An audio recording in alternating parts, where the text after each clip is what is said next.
आज के इस दौर पर जहां दुनिया चांद पर पहुंच गई है, हाईटेक टेक्नोलॉजीज आ गई हैं और ना जाने क्या क्या। लेकिन आज के ही इस दौर में अगर मैं कहूं कि कुछ लोग ये मानते हैं कि अगर वो एक बाबा के चरणों की धूल अपने माथे से लगा लें तो उनकी सारी परेशानियां, दुख, कष्ट सब खत्म हो जाएगा। अब आप ऐसे लोगों को क्या कहोगे, भक्त या अंधभक्त? क्या कहोगे ऐसे भक्तों को जो ऐसे बाबाओं के पास मीलों दूर से आते हैं ताकि वो वहां पर लगे हैंडपंप का पानी पी पाएं, क्योंकि उनका मानना है कि ऐसा करने से उनकी सारी मनोकामनाएं पूरी होंगी। ऐसे ही भक्त थे और ऐसे ही भक्तों ने अपने ही जैसे एक इंसान को भगवान बना दिया। और उन भक्तों का आलम यह था कि जब वो अपनी कार में बैठकर कच्ची सड़क से जा रहा था तो उस सड़क से जो धूल उड़ रही थी, लाखों की तादाद में लोग उसको पकड़ पकड़ कर अपने माथे से लगा रहे थे। वो इंसानों का बनाया भगवान अपनी गाड़ी में बैठकर आगे चला जा रहा है और लोग उसके चरणों की धूल लेने के लिए उसकी गाड़ी के पीछे दौड़ रहे हैं। कुछ गिर रहे हैं, पैरों के नीचे आकर पिस रहे हैं और 124 लोगों की इसमें मौत हो गई।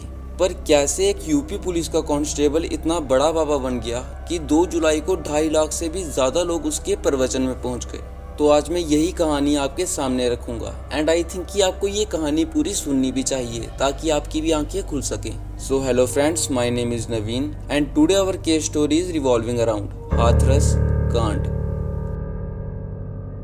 यूपी के एक गांव में 3 भाई रहा करते थे, जिनमें से एक का नाम था सूरजपाल सिंह जाटव। एक भाई इससे बड़ा था एंड एक भाई इससे छोटा। देन इसने अपने गांव में ही अपनी पढ़ाई पूरी की और अपनी पढ़ाई पूरी कर कर ये यूपी पुलिस में भर्ती हो गया।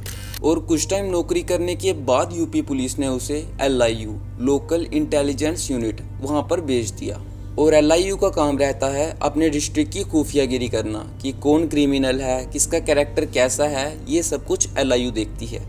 तो LIU में इस सूरजपाल सिंह की पोस्टिंग होती है आगरा में और अब तक ये ASI बन चुका था। लेकिन 1978 से 1979 के बीच की बात है। एक लड़की पुलिस स्टेशन में कंप्लेन लिखवाती है कि सूरजपाल सिंह जाटव ने उसके साथ रेप किया है। अब पुलिस ने कंप्लेन दर्ज करी और उसको अरेस्ट भी कर लिया। फिर मामला कोर्ट में गया और कोर्ट ने उसको जमानत भी दे दी। अब इसको लगने लगा कि इस पुलिस की नौकरी में कोई फायदा नहीं है, कुछ कमा भी नहीं पाया, जेल भी हो गई, नौकरी भी चली गई और वो मिलेगी या नहीं ये भी पक्का नहीं है। तो ये सब साइड में करो, अब कुछ नया काम करना है और सबसे हटके। पर क्या?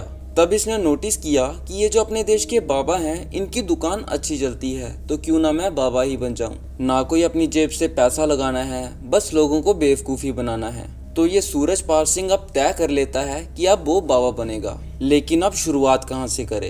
तो आगरा में इसका एक छोटा सा मकान था। ये अपने उस मकान में आया और इसने अपना नाम भी बदल कर रख दिया बाबा नारायण साकार हरि।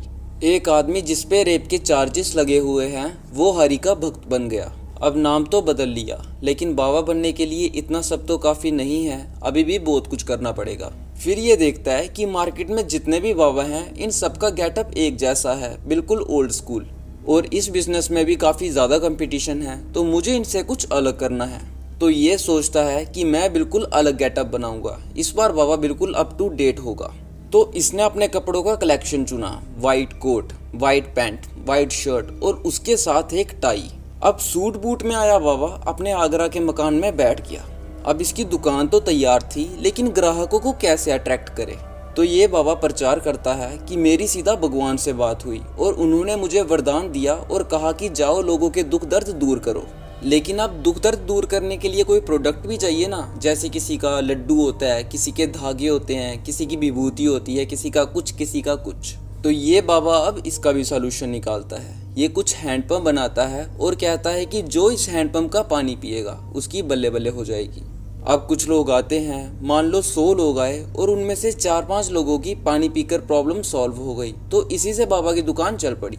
लेकिन अब छोटा सा घर था और भीड़ बढ़ने लगी, तो जिस गली में ये रहता था उधर और भी मकान थे और भक्तों के जाम से उनको दिक्कत होने लगी।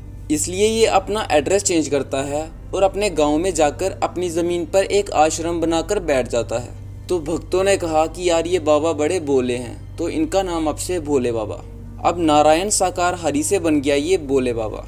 अब इसको लगा कि ये हैंडपंप तो ठीक है, लेकिन मेरे को मार्केट में कोई नई चीज लानी चाहिए।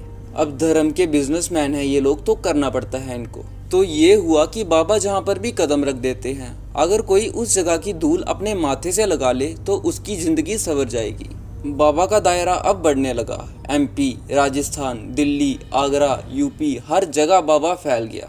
और जो रेप केस इस बाबा पर लगा था ना, वो तब से आज तक इलाहाबाद हाई कोर्ट में पेंडिंग पड़ा है। साथ ही बाबा पर 5 मुकदमे और भी दर्ज हैं, जो आगरा, इटावा, कासगंज, फर्रुखाबाद और राजस्थान के दौसा में दर्ज हैं। खैर, अब धीरे धीरे भक्त बढ़ने लगे और बाबा मंच पर अपने साथ अपनी मामी को भी बिठाने लगे, जिनको लोग माँ जी के नाम से जानते हैं। हालांकि बाबा की बीवी भी है जिसका नाम है कटोरी देवी, लेकिन साथ में मामी बैठती थी।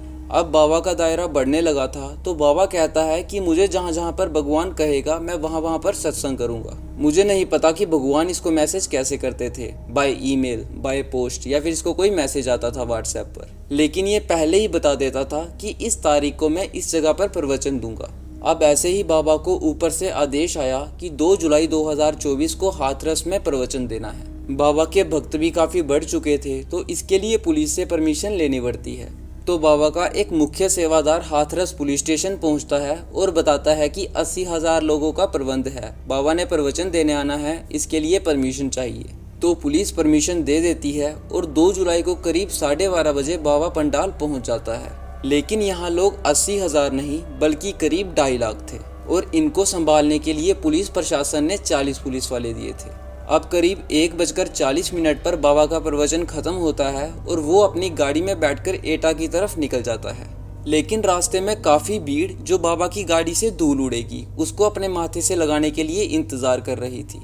लेकिन वो भीड़ बाबा तक ना पहुंच पाए, इसके लिए बाबा ने अपने लिए अलग से सिक्योरिटी रखी थी। और जब लोगों ने बाबा के करीब आने की कोशिश करी तब उसकी सिक्योरिटी उन भक्तों को डंडों से पीछे खदेड़ती है। और इत्तेफाक से उस रोड के साथ एक खेत था जहाँ पर ढलान थी और लोग उधर एक के ऊपर एक गिरने लगते हैं और भीड़ इनके ऊपर से भागने लगी, जिसमें 124 लोगों की मौत हो गई।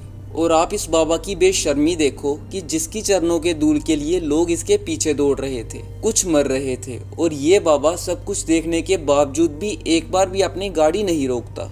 इंसानों का बनाया ये भगवान भगोड़े की तरह उधर से भाग जाता है। भक्ति और अंधभक्ति में सिर्फ 2 अक्षरों का फर्क है, लेकिन ये फर्क बहुत बड़ा है। यहाँ पर सबसे बड़ी गलती ना पुलिस की है और ना बाबा की। गलती है तो उन लोगों की जिसने एक इंसान को भगवान बना दिया। और आप देखना कि कुछ दिनों में ये केस भी खत्म हो जाएगा। मार्केट में एक और नया बाबा आएगा और उसके भी लाखों भक्त होंगे, क्योंकि ये धर्म मजहब के नाम पर जो दुकानें चलती हैं ना, ये कभी बंद नहीं होती। आप खुद सोचो कि एक ऐसा बाबा जो कहता है कि मेरे चरणों की धूल से सब ठीक हो जाता है, और उस बाबा की खुद की एक किडनी खराब पड़ी है। खैर, इससे ज़्यादा मैं आपको कुछ कहना नहीं चाहता। अब अगर आपको ये वीडियो पसंद आई तो प्लीज़ इस वीडियो को लाइक और चैनल को सब्सक्राइब कर दो। साथ ही नोटिफिकेशन बेल भी दबा देना ताकि मेरे आने वाली वीडियोस की अपडेट्स आपको मिलती रहें। सो थैंक यू दोस्तों, स्टे सेफ, स्टे हैप्पी। मिलते हैं अगली वीडियो में।